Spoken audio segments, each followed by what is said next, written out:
Assalamualaikum warahmatullahi wabarakatuh.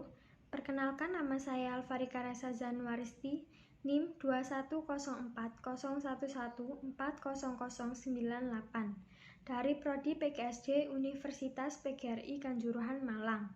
Jadi, video ini bertujuan untuk melengkapi tugas 4 mata kuliah Pendidikan Kewarganegaraan. Dan tugas kali ini adalah mereview materi yang telah diberikan oleh Bapak Ludovicus Bomanswadu, MPD. Kali ini, saya akan mereview materi ketahanan nasional. Pengertian ketahanan nasional. Ketahanan berasal dari kata tahan. Tahan menderita, tabah, kuat, dan dapat menguasai diri, tidak kenal menyerah. Sedangkan pengertian nasional adalah penduduk yang tinggal di suatu wilayah dan berdaulat.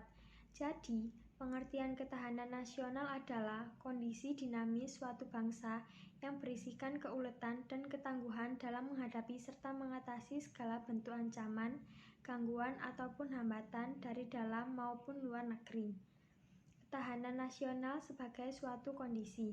Artinya, kondisi ideal suatu negara memiliki kemampuan mengembangkan kekuatan nasional sehingga mampu menghadapi segala macam ancaman dan gangguan bagi kelangsungan hidup bangsa yang bersangkutan.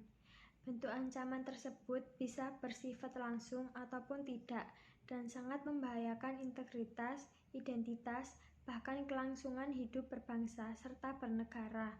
Tujuan ketahanan nasional. Tujuan nasional dapat dijelaskan seperti ini. Yang pertama, ketangguhan adalah kekuatan yang menyebabkan seseorang atau sesuatu dapat bertahan, kuat menderita, atau dapat menanggulangi beban yang dipikulnya. Yang kedua, keuletan adalah usaha secara giat dengan kemampuan yang keras dalam menggunakan kemampuan tersebut untuk mencapai tujuan. Yang ketiga, identitas, yaitu ciri khas suatu bangsa atau negara dilihat secara keseluruhan. Negara dilihat dalam pengertian sebagai suatu organisasi masyarakat yang dibatasi oleh wilayah dengan penduduk, sejarah, pemerintah, dan tujuan nasional, serta dengan peran internasionalnya. Yang keempat, integritas, yaitu kesatuan menyeluruh dalam kehidupan nasional suatu bangsa, baik unsur sosial maupun alamiah, baik bersifat potensial maupun fungsional. Yang kelima, ancaman, yaitu dimaksud di sini adalah hal atau usaha yang bersifat mengubah atau merombak kebijaksanaan, dan usaha ini dilakukan secara konseptual, kriminal, dan politis. Yang keenam, hambatan dan gangguan adalah hal atau usaha yang berasal dari luar dan dari diri sendiri yang bersifat dan bertujuan melemahkan atau menghalangi secara tidak konsepsional. Fungsi ketahanan nasional. Yang pertama, daya tangkal sebagai konsepsi penangkalan, artinya ketahanan nasional berfungsi sebagai penangkal dari segala bentuk ancaman, gangguan ataupun hambatan terhadap integritas, identitas serta keberlangsungan hidup berbangsa dan bernegara. Yang kedua, ketahanan nasional sebagai pengarah. Artinya, ketahanan nasional berfungsi untuk mengarahkan potensi kekuatan yang dimiliki bangsa Indonesia dalam bidang ideologi, politik, ekonomi, sosial, budaya, pertahanan, serta keamanan untuk mencapai kesejahteraan hidup masyarakat Indonesia.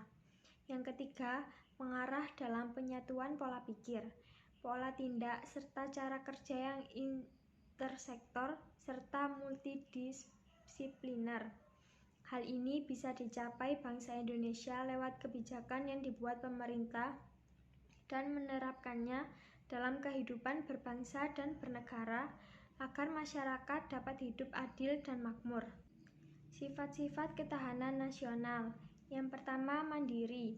Artinya ketahanan nasional bersifat percaya pada kemampuan dan kekuatan sendiri dengan keuletan dan ketangguhan yang mengandung prinsip tidak mudah menyerah serta bertumpu pada identitas, integritas, dan kepribadian bangsa. Yang kedua, dinamis. Artinya ketahanan nasional tidaklah tetap, melainkan dapat meningkat ataupun menurun bergantung pada situasi dan kondisi bangsa dan negara, serta kondisi lingkungan strategisnya. Yang ketiga, manunggal.